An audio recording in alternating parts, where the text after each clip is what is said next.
नमस्कार, कडक खबर न्यूज चॅनल मध्ये तुमच्या सगळ्यांचं स्वागत आहे. आज आपण आपल्या कंधार मधील गणेश मूर्ती व्यापाऱ्यांची छोटीशी मुलाखत घेणार आहोत.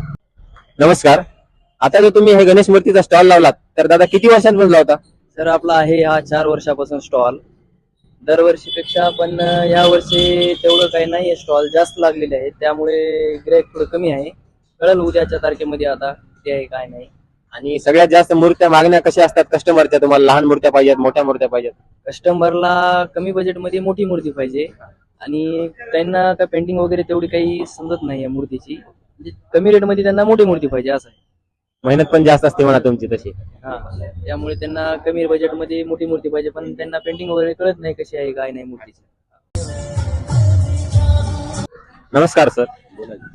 जे काही आता आपलं गणेश उत्सव चालू होणार आहे 27 तारखेला, तर गणेश मूर्तीचं जे आता आपलं बाजारपेठ खुललेले आहे, तर कसं मार्केट आहे गेल्या वर्षीपेक्षा? काय तुम्हाला आता काय वाटतं? गेल्या वर्षीपेक्षा बघा यावर्षी गणपती मूर्ती महाग आहेत आणि मार्केट थोडं थंड पण आहे.